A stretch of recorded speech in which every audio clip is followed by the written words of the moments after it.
You know, I have a love-hate relationship with Netflix. In the sense that I love their original series. Join the club. I honestly think that aside from HBO, who HBO to me is still the gold standard when it comes to creating the highest quality series. They are still the gold standard. But I think besides them, I think Netflix is a close second. I think they have done a fabulous job with their original series. I do not think they've done a very good job with their original movies. No. 9+ out of 10 are usually garbage. They're usually just horrible. I just watched another one that I had high hopes for in Gunpowder Milkshake. Oh, and it was yeah. like, oh God, that was another John Wick. And I loved everybody in it. Branch off. I love all the people who are in it. The cast, everyone's my favorite, but yeah. But anyway, they have now. Look, it's not to say that they've never put out some good ones. Old Guard is one that I love. I loved Old Guard. Obviously, The Irishman, and there are a few others. It's just that for every one Old Guard, there's about 9 or 10 6 Yeah, I'd Undergrounds agree with that. with Ryan Reynolds. Now, this is interesting because, you know, Netflix has never really acknowledged that they have a problem when it comes to their original films. And it seems like they are indeed now acknowledging that they have some problems with their original films. This comes to us from the folks over at Joe Blow, who they were initially talking, they're talking to Stuber. He's the head guy of all original films over at Netflix. And they originally started talking about 6 Underground because it's now official. They're not going to do a follow-up to 6 Underground, which the original plan was to make a franchise out of. Of course, stars Ryan Reynolds, big action. And, you know, there's some good action in it. There is, but it's a terrible movie overall. Directed by Michael Bay, who I actually like a lot of Michael Bay movies, so shut up. Anyway, but it was directed by Michael Bay. Not so good, not so hot. So originally he talked about how, 6 Underground is not so good. We're not going to do more. But he actually went on to talk a little bit more about how it's not just 6 Underground. It's also the fact, I should say, it's not just 6 Underground. It's also basically their original movies in general. All right. This comes to us from, again, from Scott Stuber, the head of film at Netflix, where he talks about 6 Underground, where he says, "We didn't feel like we got there on that one creatively." No kidding. "It was a nice hit, but at the end of the day, we didn't feel like we nailed the mark to justify coming back again to 6 Underground. There just wasn't that deep love for those characters or that world." Now, where this gets interesting is that he goes on to start talking about all their films in general when he says the following: "We have to be more consistent at making these movies more culturally relevant and putting them in the zeitgeist.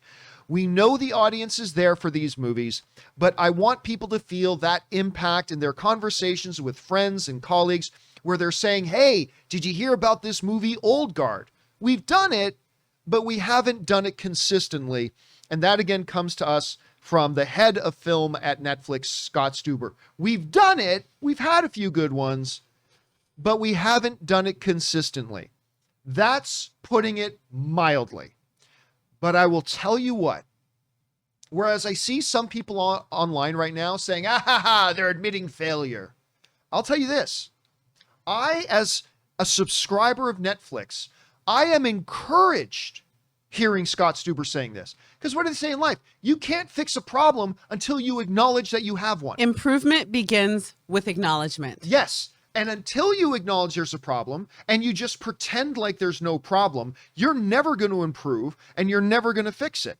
Yep. For the head of Netflix film to basically come out and acknowledge, we haven't exactly done a great job with our original movies. We've had a couple of decent ones, and they have. They have had a couple of decent ones.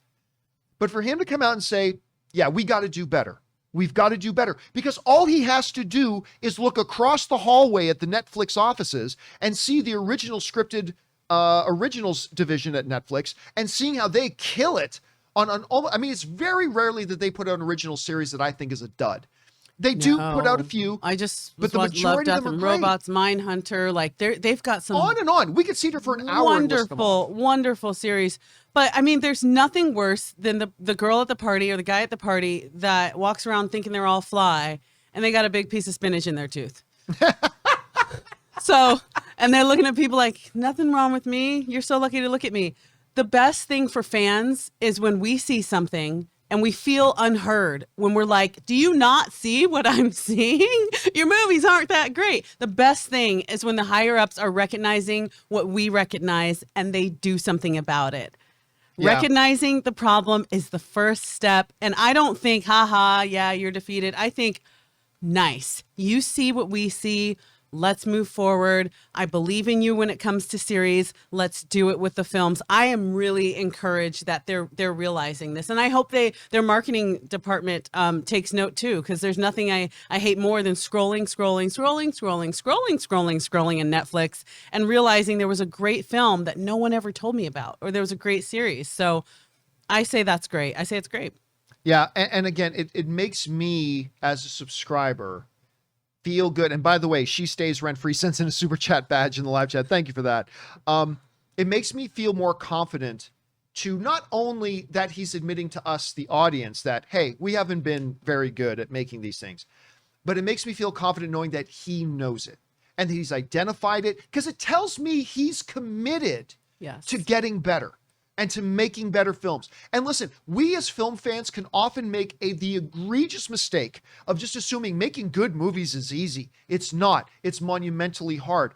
And the fact that they will identify it, point their finger and say, and it begins with leadership, because how many times did you have storytellers, did you have producers and filmmakers that wanted to go one direction creatively, and the higher ups were kind of guiding things, and then you got a product that you were like, damn, that would have been so good if. Yeah. It encourages me that the higher ups are thinking on the level, because I'm sure, and when it comes to the Netflix films, that there are some creatives that have said, maybe we should do this, maybe we should do that. And honestly, it always comes from leadership. So the best thing is when leadership is listening to feedback and they're admitting it, they're not being prideful. Be humble. Success is in humility. Yeah. So and they're great. showing it, and I got to tell you, that's great. You don't often hear me saying bravo film division at Netflix, but bravo film division at Netflix. Because you know what? Often, I've never freaking heard you say that, John. I talk about Dave Filoni sometimes, you know, who's one of the execs over at Lucasfilm. And, you know, I have never, what really got me on board with Dave Filoni was during the making of videos that they did for Mandalorian season 1, and seeing Dave Filoni, who is a big wig over at Lucasfilm, who could throw his weight around. When we saw Dave Filoni on set of Mandalorian, he had never directed anything live action, and we heard Dave Filoni say, I have no idea what I'm doing. Oh yeah, at that round table they did. Yeah. And he was on set, and they said, I have no idea what I'm doing here. Thank God I've got people like Jon Favreau to mentor me. And when I saw that, I was like, this dude is not going to be a good director. He is going to be a great live action director, because look at his attitude. His attitude is is everything. I don't know anything. I need to learn. And I'm here with people who can teach me shit. And I'm like, this guy's going to be awesome. He's going to be great. Yeah. That's what makes you great. It's the people that walk around thinking they're all that, thinking you're so grateful to be in my presence. I have it all figured out. Because you know what? You don't know what you don't know. And when you open yourself up to the criticism and just take it with a grain of salt and take it in and say, you know what, maybe I am not doing this the best way. That's how you turn the ship around and you start churning out things that people are really excited about. Yeah. So anyway, guys, the question is for you. You've heard me for ages talk about and lament about the low quality of Netflix original films, but I'll tell you what, I am impressed. I am impressed by this this public statement that their leader has come out and said. It gives me faith that he recognizes there's an issue, and it convinces me that he is committed to turning that thing around and to give better quality movies and not just a high quantity of movies. Question is for you guys. What do you think about this statement? Jump on down to the comment section below and let us know your thoughts.